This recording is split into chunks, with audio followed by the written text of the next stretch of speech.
Today, we're diving into an idea so fundamental it literally changed how we build AI models, the transformer architecture. Famously introduced in the paper, attention is all you need. We've seen the transformer's impact in case TCM 18305, but that title always struck me. All you need? What makes attention so uniquely powerful that it can replace everything else? Until the transformer, most sequence models relied on recurrent or convolutional layers. This paper made a radical claim: you can achieve state-of-the-art performance by dispensing with recurrence and convolutions entirely. So the transformer tossed out the established ways. What was the big gain from relying solely on attention for sequence transduction models? The key benefit was parallelization. Recurrent networks process data sequentially, word by word, which is slow. Attention lets the model look at an entire sequence at once. So instead of reading a book one word at a time, the transformer can skim the whole page. That sounds like it would be more parallelizable and requiring significantly less time to train. Exactly. It's like skimming. But unlike a human who might miss details, the transformer's attention mechanism ensures it captures relevant information from every word, regardless of its position. Precisely. This parallelization is crucial for scaling up, enabling the massive models we see today. It's the engine behind the richer context we discussed in case TCM-003005. So this isn't just a small tweak, it's a fundamental architectural shift that enables much faster training and bigger models, right? Absolutely. The paper immediately backed this up with results showing these new models to be superior in quality while being more parallelizable and requiring significantly less time to train. That's a powerful combination. Better performance and faster training. It's the best of both worlds, which explains its rapid adoption. For instance, on English to German translation, their model achieved 28.4 blue, improving over the existing best results, including ensembles, by over 2 blue. Improving by 2 blue points is significant in machine translation. It's not just a marginal gain, it's a clear leap forward. And this wasn't just a fluke for one task. The transformer showed strong generalization, applying it successfully to English constituency parsing. So it's not just for language translation, but a general purpose architecture for understanding sequences. That's a much bigger deal. But if attention is so good, why did we start with complex, recurrent, or convolutional neural networks in the first place? What problem were they trying to solve that attention now handles better? Recurrence captured dependencies between words, crucial for language. Convolutional networks captured local patterns. Attention is a new way to capture these dependencies, and it turns out to be more effective and efficient. Now that we've seen the what and why of the transformer, let's peel back the layers and understand how it works, starting with a high-level overview of its components. All right, let's open up this black box. What does a transformer actually look like on the inside, beyond just saying it uses attention?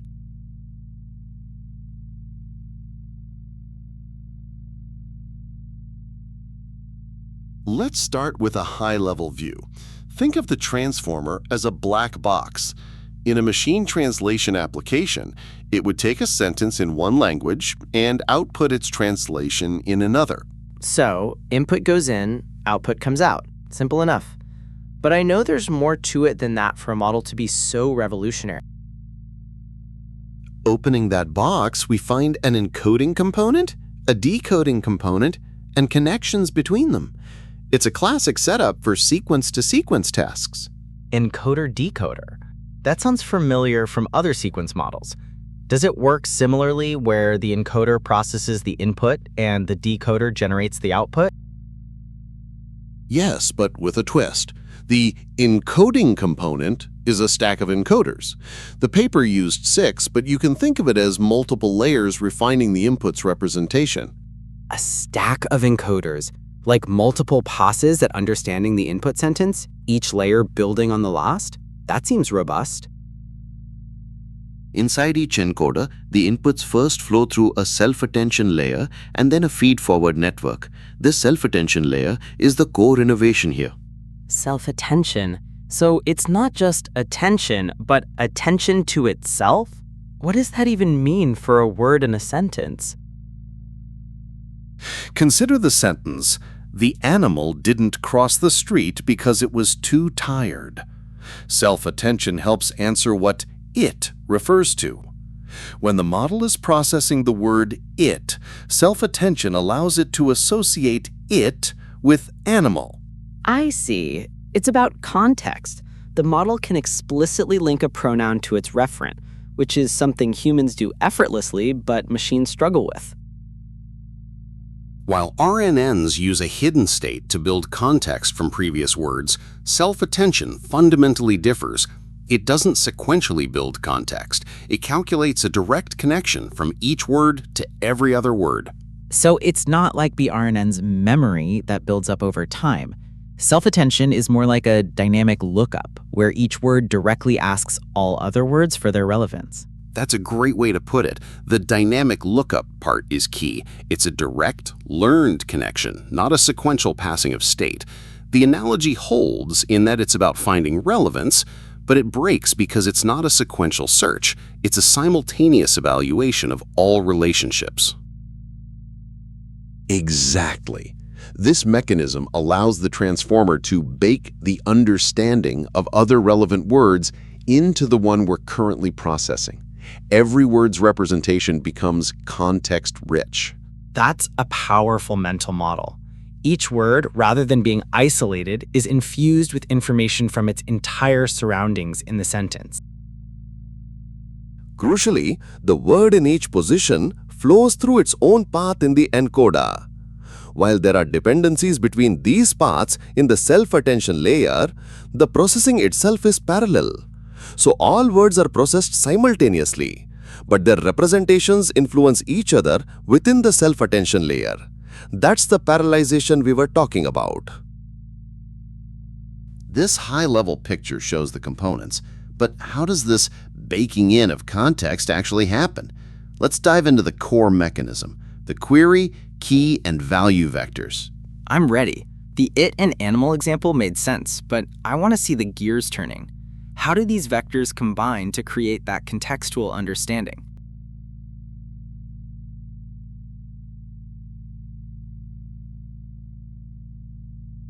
The first step in self-attention is to create 3 vectors from each of the encoder's input vectors, a query, a key, and a value vector for every word. 3 vectors for each word? So if I have 10 words, I'm generating 30 new vectors right off the bat, each with a specific role? Think of it like this. The query vector is what you're looking for. The key vectors are what you're looking through. And the value vectors are the actual content you want to retrieve. This analogy is quite direct. A query is literally a request. Keys are like indices in a database, and values are the data associated with those indices. The crucial difference from a typical database is that these queries and keys are learned representations, and the matching isn't exact, but a continuous similarity score. So for the word it, its query vector asks, what am I referring to? And all the other words' key vectors say, here's what I am about. Then it finds a match? That's exactly it. The next step is calculating a score.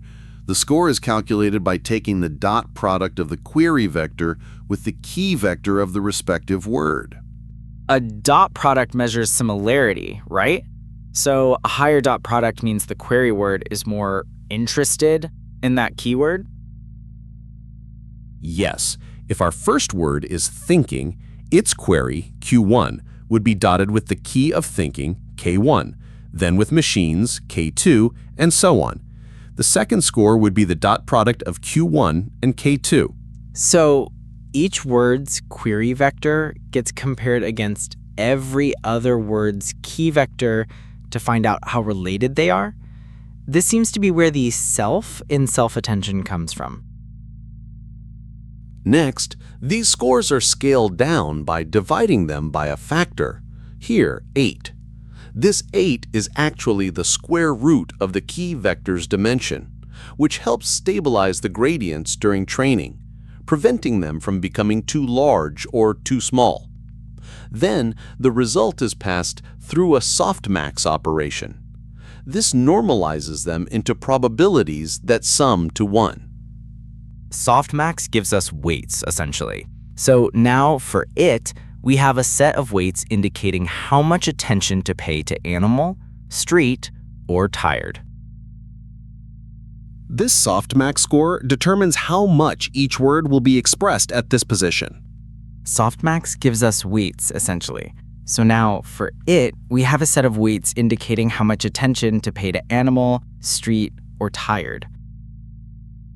Now, for each word, we take those softmax probabilities and multiply each value vector by the softmax score.